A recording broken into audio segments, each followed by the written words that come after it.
Hello Inner Universe community, this is Sanchita Pandey for you, and our topic for discussion today is why is self-abandonment applauded? This begins right from the school age. When you are in school, you are not feeling well, you have viral fever or just ill, and still you attend your class. You have this 100% attendance. You are actually rewarded for 100% attendance. Why do you have to be so perfect at all? What is the reward for? To be perfect?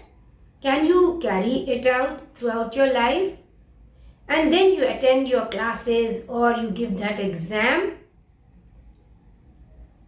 Even though you are suffering from fever and the teacher appreciates you, oh my God, such a sincere child. And that is where it grows from. Now you are an office employee.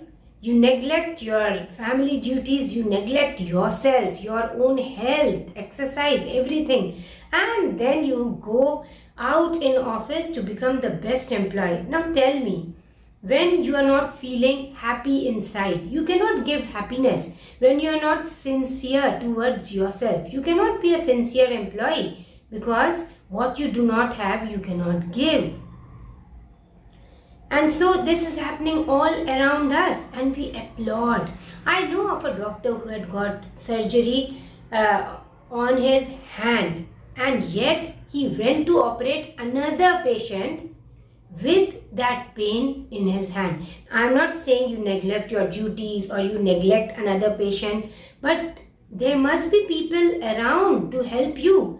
So that means you were there to help the patients, but there was no one to help you as a doctor. We applaud self-abandonment, and self-indulgence or self-care or taking care of your mental and physical health is seen as something selfish. If a mother takes care of herself, it is like, why do we just think like she's not taking care of her children? It is like in school. If you have, you take care of yourself, if you get a haircut done and you really look good, that means you are not studying enough, because that means you're not focused in your studies. That is how we see students. And you are not a science student, you must be humanities student. Again, we have hierarchy in subjects. Though there is no need of such a hierarchy, you can just excel in any field of your choice. So, coming back to our topic of self-abandonment. Keeping commitments is good, but making it a part of your ego, I always keep my commitments though I am not feeling well. I have a pain here, but I cannot say no to you. What kind of friends are these? What kind of employees do you have in office who cannot stand up for you, or who do not believe you when you say, I'm not well, I cannot attend office, or I cannot attend school, or I cannot attend this meeting. I know it is important, but then again, who do you keep first, yourself or the meeting? If you're not there anyways, the meeting has to be cancelled. So why not take care of yourself? So now the question arises as to, why do we do this? We are conditioned, and so I really feel more than learning, we need to unlearn so many things. We need to unlearn this conditioned way of living our life, of conditioned way of doing things. Question everything. I have read about artists who were performing and they were sweating and it was feeling so unnatural, not like something which always happens. That sound, that light, everything was too much. The artist was sweating and still the artist carried on. Why? Because what will the organizers say? Or maybe there's commotion because the tickets are already sold, which is not wrong. But then again, who do you keep first? What if you are not there? What will happen then? And this is what has happened with most of them. This lady was not feeling well at all. And she was attending a yoga class. All around her there were yoga students, and she was one of them. And she was not feeling well, and yet she carried on because everybody else was doing. She also carried on. After the class was over, she felt ill. And then she went back home and she said, what was stopping me from leaving the class in between and going out? The door was open. Nobody was stopping her. She was stopping herself. Like they say, if you keep saying yes, yes, yes to everyone, what will happen?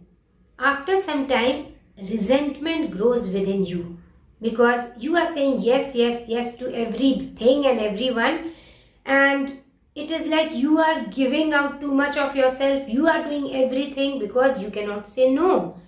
You become resentful. People think that this is a yes person. If you go to this person, the answer is yes, so your work will be done. So they come to you and you are resentful because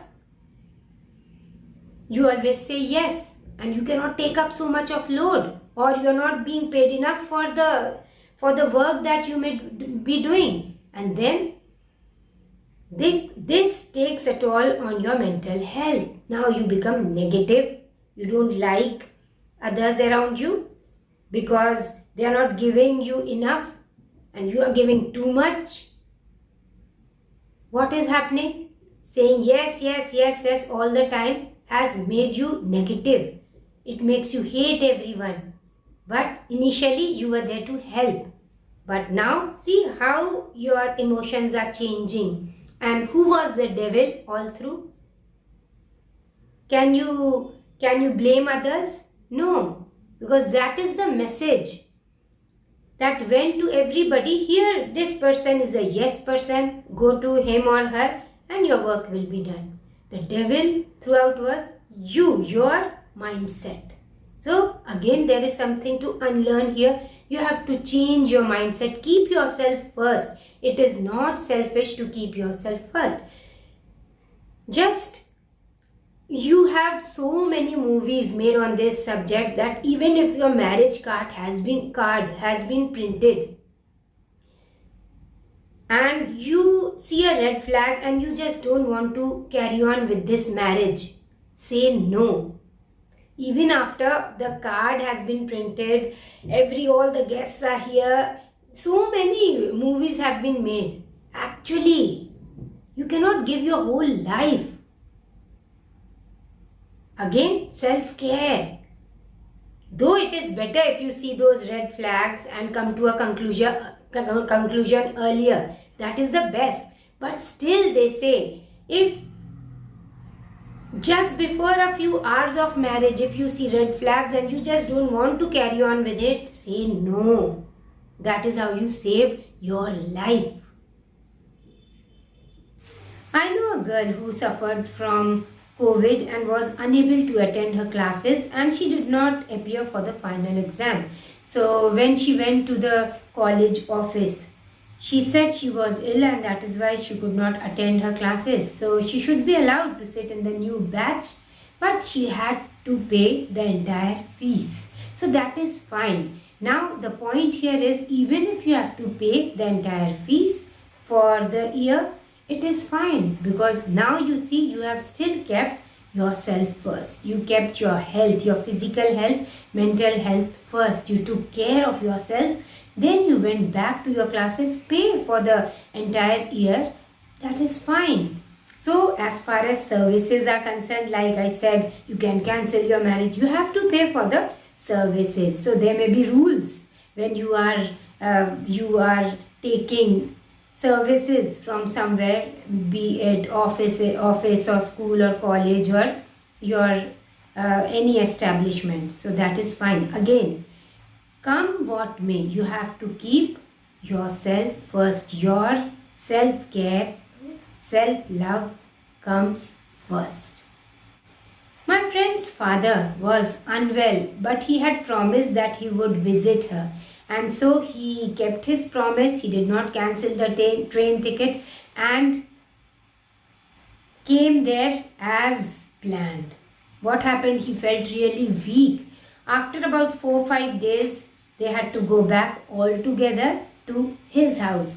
And throughout the journey back home, he was unwell, feeling really weak. And when he reached home, we came to know that within a day or couple of days, he was no more. Can you imagine? All he had to do was cancel the program. And there was nothing wrong in it. Cancel it, saying, I am not feeling very energetic, I am not feeling well, and it should be okay. Anyways, each one of us has to take care of himself or herself. We all are individuals. We are actually alone. We take birth alone. We have to leave this world alone. In between, we get the opportunity to meet each other, to greet each other. That is fine.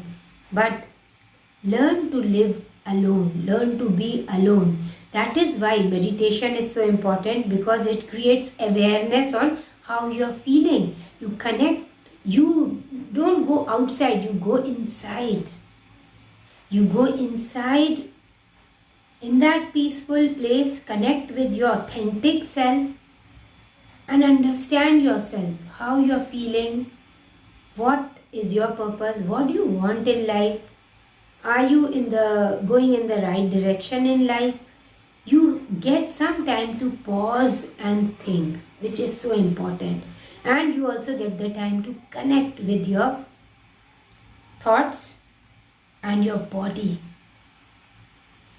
Even while meditating, you can visit and thank every organ of your body for the work they do throughout the day. Unconditionally, they work for you. And we can be just thankful while we are meditating. Otherwise, we all keep so busy on the outside. So keep yourself first. It is not selfish. If you have love within, only then can you give love outside. Even in the aeroplane, they say put your oxygen masks first. Only then you will be able to help your family members. So keep yourself first. Take care of yourself. Self-care. And then, when you say no, it is like setting a boundary. If you say no in an authentic way, because of authentic reasons, and somebody is angry with you, they are actually not your friends or not worth keeping around. Not good friends, followers, employees, family members, anybody. They don't deserve you because they don't believe you. Why don't they trust you? If I say I am not well and I cannot come, that is the trust that has to be within a team. So self-care is the thing, the first thing. It comes before you realize your purpose in life, before spirituality. Actually, spirituality begins with self-care. If you are not feeling peaceful, you cannot meditate. Sit straight, feel peaceful and joyful, and now you start meditating. When you are happy, you attract more things, happiness. You attract better people around you. So it all begins with you. The lesson is self-abandonment has to stop. If you have to say no, say no. There should be no guilt when you say no. Thank you so much, Inner Universe community. No commitment is more spiritual, more godly, more divine than the commitment you have towards yourself. Thank you and namaste.